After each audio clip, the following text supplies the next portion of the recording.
दोस्तों, Jitendra Thakur from ATS accounts. दोस्तों, आज हम डिस्कस करेंगे बैलेंस शीट फाइनलाइजेशन कि बैलेंस शीट को फाइनलाइजेशन करने से पहले हमें किन किन पॉइंट्स को ध्यान में रखना होता है और क्या हमारे को एक्शन लेने होते हैं। तो दोस्तों, पूरी जानकारी लेने के लिए वीडियो को एंड तक देखें और चैनल को एटीएस अकाउंट्स चैनल को सब्सक्राइब कर दें।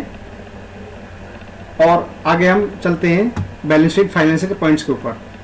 तो दोस्तों, जो सबसे पहला पॉइंट है जिसके बारे में हम डिस्कस करेंगे कि बैलेंस शीट फाइनेंशियल करने के लिए सबसे पहले कौन सा जो स्टेप है हमें करना चाहिए जब हम बैलेंस शीट फाइनलाइज करते हैं। सबसे पहला पॉइंट है दोस्तों, opening balances are correctly posted as per last year audited balance sheet. जो हमारे ओपनिंग बैलेंसेज हैं वो हमारे जो लास्ट ईयर की बैलेंस शीट है उसके अकॉर्डिंगली हमने जो ओपनिंग बैलेंसेज अपनी बुक्स में डाले वो करेक्ट हैं। सबसे पहले हमें ये चेक करना है। यदि ओपनिंग बैलेंसेज हमारे करेक्ट नहीं होंगे तो हमारी बैलेंस शीट गलत बनेगी। सेकंड पॉइंट आता है दोस्तों कि reconcile sale and purchase data. जो हमारा सेल और परचेज का डाटा है वो हमारे जीएसटी रिटर्न्स के साथ मैच हो रहा है। कई बार क्या होता है कि हमारी कोई सेल का बिल एंट्री डिलीट हो गई, कोई परचेज की एंट्री डिलीट हो गई, उसकी वजह से हमारा रिटर्न का डाटा और हमारी बुक्स का डाटा मैच नहीं होता है। तो उस केस में हमारी जो बैलेंस शीट बनेगी वो गलत बन जाएगी। तो इसलिए हमारे को अपना सेल और परचेज का डाटा अपनी रिटर्न के डाटा से वेरीफाई करना है और वो डाटा हमारा मैच होना चाहिए। और क्रेडिट और कैश लेजर का बैलेंस भी हमारा जीएसटी रिटर्न से मैच होना चाहिए। थर्ड आता है दोस्तों, नो नेगेटिव कैश बैलेंस। हमारे जो पूरे साल में यदि हम कैश पेमेंट करते हैं, कैश की ट्रांजेक्शन करते हैं अपनी बुक्स ऑफ अकाउंट्स में, तो हमारे को ये देखना है कि हमारा कैश का बैलेंस नेगेटिव नहीं होना चाहिए। कई केस में क्या होता है कि हम कैश विड्रॉल की एंट्री नहीं पास करते हैं, कैश पेमेंट्स ही करते रहते हैं, या कोई कैश विड्रॉल की कोई पेमेंट एंट्री रह गई, उसकी वजह से हमारा कैश नेगेटिव बैलेंस आ जाता है। तो दोस्तों, हमारा कैश का नेगेटिव बैलेंस किसी भी डेट में नहीं होना चाहिए। 365 डेज में से हमारा किसी भी डेट में कैश का नेगेटिव बैलेंस नहीं होना चाहिए। तो इसे हम चेक करेंगे। दोस्तों, प्रीवियस ईयर एक्सपेंसेस पेबल। जो हमने प्रीवियस ईयर का जो हमें एक्सपेंस पेबल का बैलेंस है उस एक्सपेंस पेबल को हमारे को पेड ऑफ करना है करंट फाइनेंशियल ईयर में। तो ये बैलेंस हमारा स्टैंड नहीं होना चाहिए, इसको हम नैलीफाई करेंगे पेमेंट करके।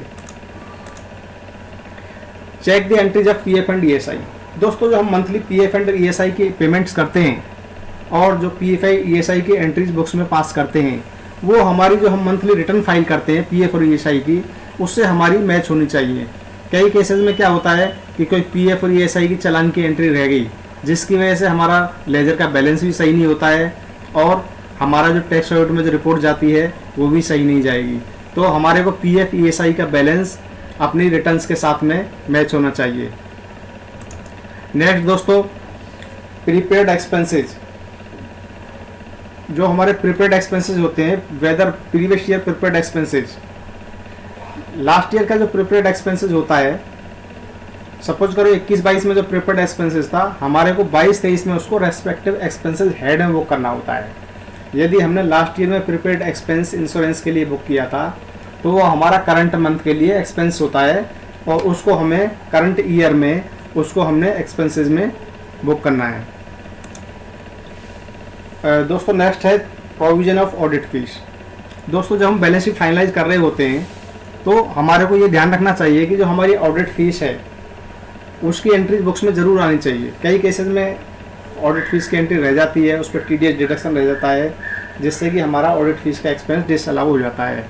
तो दोस्तों, ये ध्यान रखना है कि हम ऑडिट फीस की एंट्री कर लें 31 मार्च की डेट में और उस पर प्रॉपरली जो टीडीएस डिडक्शन बनता है टीडीएस डिडक्शन करा के टीडीएस डिपॉजिट कराएं।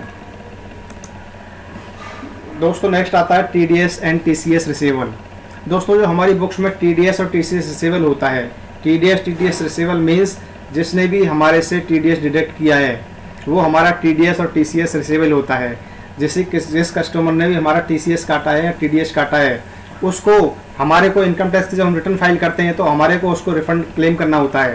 पर ये टीडीएस और टीसीएस की अमाउंट हमारी फॉर्म 26A से मैच होनी चाहिए। यदि उसमें कुछ डिफरेंस है तो उसको हमें रिकनसाइल करके उसकी एंट्रीज पास करनी होती है। नेक्स्ट दोस्तों, gross profit and net profit ratio. जो हमारा प्रॉफिट लॉस अकाउंट में gross profit net profit ratio आ रहा है उसको हमारे को कोई वेरिएंसेस नहीं होना चाहिए उसमें ज़्यादा। सपोज करो हमारा लास्ट ईयर का प्रॉफिट जीपी रेशियो हमारा 2.3 था, तो ऐसा नहीं होना चाहिए कि इस ईयर में हमारा जीपी रेशियो सीधे 6 हो जाए या डबल हो जाए। ये हमारे को फाइंड आउट करना है कि इसका मतलब हमारी कोई बुक्स में एंट्री गलत है या हमारे कोई एक्सपेंसेस गलत बुक हो रखे हैं। तो इससे हमारा फाइंड आउट हो जाता है कि हमारा कुछ ना कुछ एरर है, तो उस एरर को फाइंड आउट करना है। उसके बाद हमारे को जो वेरिएशंस हैं उसको मैनेजमेंट के साथ डिस्कस करना है और उसको रिजॉल्व करना है। नेक्स्ट दोस्तों डेप्रिसिएशन। डेप्रिसिएशन की एंट्री हमारी बुक्स में 31 मार्च की बुक्स में जितनी भी हमारी एसेट्स होती हैं, ईयरली जो हम डेप्रिसिएशन की एंट्री पास करते हैं वो हमारे लिए properly correct rate of depreciation से होना चाहिए। हमारे को इसको करेक्ट नहीं है तो करेक्ट करके उसको एंट्री पास करनी है। नेक्स्ट दोस्तों, यदि हम कोई परचेज फिक्स एसेट्स परचेज की है तो हमारी परचेज फिक्स एसेट्स हमारी कैश में नहीं होनी चाहिए। 10,000 से ऊपर कोई कैश की ट्रांजैक्शन उसमें नहीं होनी चाहिए। कैश की ट्रांजैक्शन 10,000 से ऊपर की होगी तो दोस्तों वो एक्सपेंस हमारा डिसअलाउ हो जाता है, इनकम टैक्स के अकॉर्डिंग हमारा डिसअलाउंस है। नेक्स्ट है दोस्तों परफॉर्मिंग लोन बैलेंसेज। हम यदि 31 मार्च 2022 को बैलेंस शीट बना रहे हैं तो हमारे को जो भी हमने लोन ले रखे हैं, जो भी हमारे लोन हैं, उनके बैलेंसेस हम 31 मार्च को कंफर्मेशन लेंगे और उनको हम टैक्स ऑडिट रिपोर्ट में मेंशन करते हैं। नेक्स्ट है दोस्तों हमारे कैश एक्सपेंसेज। कैश एक्सपेंसेज हमारे कोई भी ट्रांजैक्शन 10,000 से सिंगल ट्रांजैक्शन कोई भी 10,000 से ऊपर नहीं होनी चाहिए। यदि हम कैश में एक्सपेंस 10,000 से ऊपर करते हैं तो एज पर इनकम टैक्स वो एक्सपेंस हमारा डिसअलाउ हो जाएगा। नेक्स्ट है दोस्तों compare expenses with previous year expense of turnover. दोस्तों इसमें क्या है, जो हमारे एक्सपेंसेस हैं और जो हमारी लास्ट ईयर की टर्नओवर थी उससे हमारे को एक कंपैरिजन बनाना होता है कि हमारे जो लास्ट ईयर के एक्सपेंस थे, लास्ट ईयर के टर्नओवर के अकॉर्डिंग उनका परसेंटेज क्या था, इस साल के जो एक्सपेंसेस हैं इस साल के टर्नओवर के अकॉर्डिंग उनका परसेंटेज क्या है। उनमें ज़्यादा वेरिएशन नहीं होना चाहिए। यदि ज़्यादा वेरिएशन आता है तो उसके हमें करेक्टनेस को चेक करना होगा और उसके वेरिएशंस को हमें सही करना होगा। नेक्स्ट है दोस्तों provision of outstanding and prepaid expenses. दोस्तों हमें प्रीपेड एक्सपेंसेज लास्ट ईयर के जो प्रीपेड एक्सपेंसेस थे करंट ईयर में हमारे को उनको प्रॉपरली एक्सपेंसेस में ब्राइफिकेट करना है। यदि हमारा लास्ट ईयर का कोई भी एक्सपेंस है जो हमने प्रीपेड में बुक किया, जो कि हमने एडवांस में जिन एक्सपेंसेस की पेमेंट की थी इस साल से रिलेटेड, उनको इस साल में हमें प्रॉपरली एक्सपेंसेस में बुक करना है। नेक्स्ट दोस्तों कंफर्मेशन ऑफ सिक्योर्ड क्रेडिटर्स। दोस्तों हमारे क्रेडिटर्स का बैलेंस नॉर्मली क्रेडिट होता है, बट इन एनी केस यदि हमारे किसी क्रेडिटर का बैलेंस डेबिट है तो उस केस में हमें क्रेडिटर से कंफर्मेशन लेना होगा। क्रेडिटर से कंफर्मेशन लेंगे डेबिट के केसेस में। नेक्स्ट है दोस्तों कंफर्मेशन फ्रॉम सन्डी डेटर्स। डेटर्स का बैलेंस हमारा नॉर्मली डेबिट होता है, बट यदि किसी केस में हमारा किसी डेटर का बैलेंस क्रेडिट जा रहा है तो उस केस में हमें उससे डेटर से कंफर्मेशन लेना होगा। और यदि हमारी बुक्स में कोई सस्पेंस की एंट्री आ रही है तो उस सस्पेंस को हमें क्लियर करना होगा। जब हम बैलेंस शीट फाइनल कर रहे हैं तो सस्पेंस अकाउंट में हमारी कोई भी एंट्री नहीं होगी जो कि हमने ड्यूरिंग द ईयर में कोई सस्पेंस में एंट्री डाल दी है।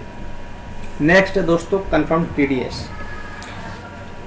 ड्यूरिंग द ईयर में हमने जो भी पेमेंट्स की होंगी, कुछ एक्सपेंसेस ऐसे होते हैं कि जिन पर हमारे को टीडीएस डिडक्ट करना होता है और गवर्नमेंट में जमा कराना होता है। तो हमें वो सारे एक्सपेंसेस को एनालाइज करना है, एक्सपेंसेस की स्क्रूटनी करनी है। सपोज करो कुछ हमने पेमेंट करी है तो हमारे को पता प्रॉपरली आइडिया होना चाहिए कि किस एक्सपेंस पे किस रेट पे टीडीएस कटेगा। यदि हमने कंसल्टेंट्स को पेमेंट की है तो 10% टीडीएस डिडक्ट करके जमा कराना है। यदि हमने किसी कॉन्ट्रैक्टर को पेमेंट करी है तो 2% टीडीएस डिडक्ट करके जमा कराना है।